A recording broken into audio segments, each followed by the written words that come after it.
Yes, good day mga boss. Bago tayo magpatuloy ay ipakita ko muna sa inyo yung konting video dito sa may Anastasia, yung huling update natin. At ito nga yung ating update at ngayon naman ay papasadahan natin itong dito sa may Kabatang, Tiaong, Quezon. Ganang yung ating pagkasunod-sunod ng ating ina-update para sa inyong kaalaman na dito sa SLEX TR4 Quezon Province ay ito na yung mga development. Kaya panoorin nyo ang video ito para malaman nyo kung anong sitwasyon dito. Sana ay magustuhan nyo mga panoorin. Okay, ito na yung umpisa dito sa may tambak dito sa may Kabatang, Tiaong, Quezon, yung malapit doon sa may kalsada ng Tiaong to Kabatang Road. Ito po yon, yung may posting yan na po yon. Dito sa lugar na to ay medyo mataas na rin ang tambak gawa ng dito siguro ay lalagyan ng box tunnel para madaanan ng mga residente papunta at pabalik ng San Antonio, Quezon. At ito na nga, tumawid tayo dito para dumiretso diyan sa may papunta ng Hilirang Buli. At dito sa lugar na ito ay napansin ko sa ating kaliwa na napakataas na ng tambak, samantalang nung huling punta natin dito ay wala pa tong masyadong tambak, kaunti pa lang, parang ganito pa lang kataas dito sa dinadaanan natin. Pero ngayon ay pansinin yung mabuti yung nasa kaliwa natin, nasa dyan namang napakataas na ng tambak, napakabilis ng pagkakatambak diyan, siguro inaraw-araw na yan, kaya mataas na ang tambak. At siya nga pala, kung mapapansin nyo, tayo ay naka voice over gawa ng sana ako ay nagsasalita diyan nung ako ay dumaan. Ang problema, hindi pala nakakabit yung ating microphone. Kaya binoise over ko na lang binoise over ko na lang para maidetalye ko sa inyo yung sitwasyon dito. At yan na ngayon. At pagdating dito sa may banda rito, medyo mababa yan gawa ng meron dito yatang nilalagay na culvert sa lugar na to, kaya medyo mababa. At sinubukan ko din ditong tumigil.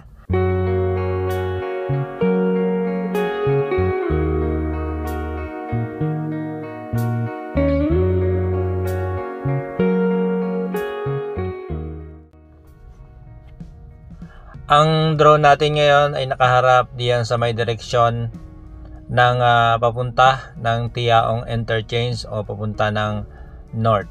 So yan, nakikita nyo yan sa baba. Ayan yung dinaanan natin kanina na daan ng Kabatang, Tiaong to Kabatang o diyan sa may San Antonino. At yan diretsong yan yung dinaanan natin. At yung natatanong nyo sa may bandang dulo doon, ayan yung Anastasia. Meron tayong huling update niyan. Panoorin nyo na lang mga boss at para makita nyo rin yung update diyan o yung progreso diyan sa may Anastasia, Tiaong, Quezon.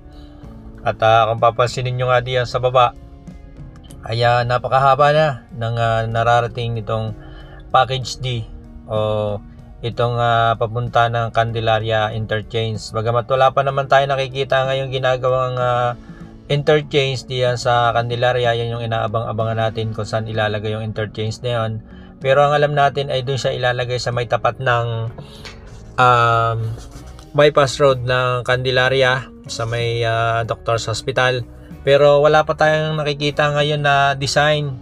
Puro ano pa lang, puro pagpapatag pa lang ang nakikita natin. Kaya yun yung ating gustong makita o inaabangan sa mga susunod pang update natin. At ngayon nga ay pabalik na ang ating drone. Nakaharap naman tayo sa direksyon na papunta ng Candelaria, Quezon. At ito po yung ating makikita sa baba. Mataas na po yung tambak na yan at malayo na rin yung nararating. Yung banda-banda ron ay Candelaria na yun. At dire-diretso hanggang Sariaya, Quezon, hanggang Lucena City o diyan sa may Tayabas.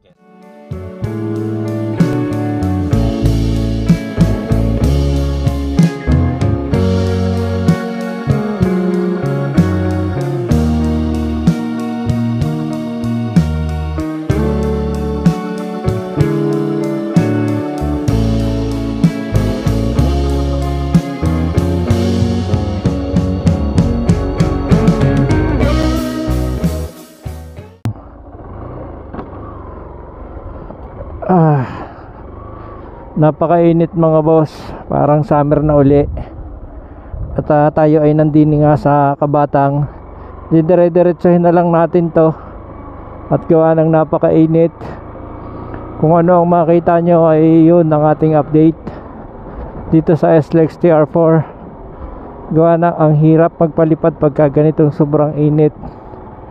Ang ating monitor, ating cellphone ay madilim tingnan.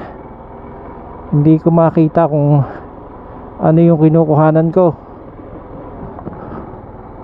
Kaya ngayon ay babaybay na lang natin to. Dati nung huling daan natin dito ay napakababa pa ng tambak dito.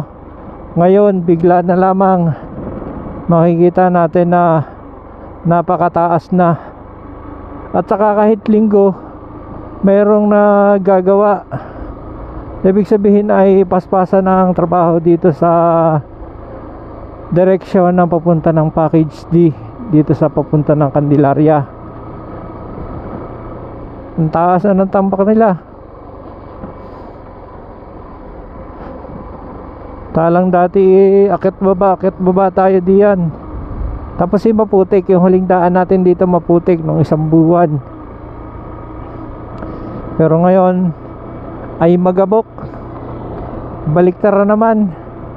Yun, mabuti lumilom. Sana makapag-drone tayo mamaya dito sa may banda-banda riyan para maganda.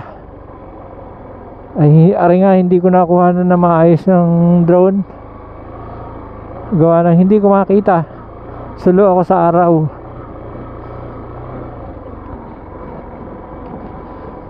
Taas ng tambak dito. Pati doon taas na din. Grabe ano. Ang bilis. Saan kaya nang gagaling ang itinatambak dito? Wala nang panggagalingan kung sasabihin natin na tinitibag doon sa mga dinaanan ng TR4. Nililipat dito, wala nang ganon.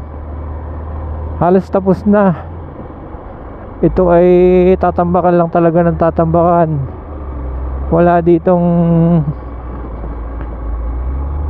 Wala nang parte ng TR4 na pwedeng pagkuhanan ng lupa. Grabe to, taas nito. Yan lumilong, pwede sana tayo dito magpalipad ng drone.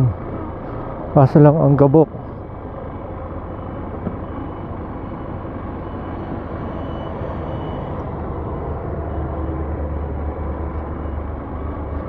Malapit to sa may Maisan, yung dating pinagpapaliparan ko. Ayan, pwede dito, malilom. Palipad tayo dito ng isa. Sige. Ganda dito. Ayan oh, sarap. Sarap pa ng hangin. Kahit medyo magabok, okay lang yan.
Yun nga, hanggang dito lang yung natapos dito sa SLEX TR4. At yun naman, kitang-kita nyo naman sa video na sadyang malaki na ang pinagbago kaysa nung dati. Kaya siguro ay sa susunod na daan natin dito ay iba na uli yung mukha nitong TR4 dito sa may Kabatang, diretso ng Hilirang Buli.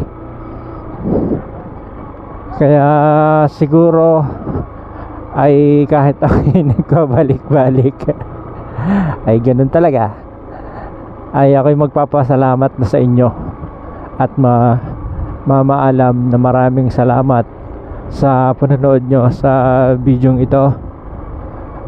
At kita-kita tayo sa susunod na video. At saka pala sa mga bago pa lang dito na hindi pa nakasubscribe, huwag nyo pong kalimutan mag-subscribe para updated kayo pagka tayo ay merong bagong update dito sa TR4. Lalo na kung nagugustuhan nyo itong mga video natin na ginagawa, ay kailangan nyo pong mag-subscribe. Libre lang naman po yan. So ayan, bye-bye na mga boss, at ako'y didiretso na sa may banda-banda riyan.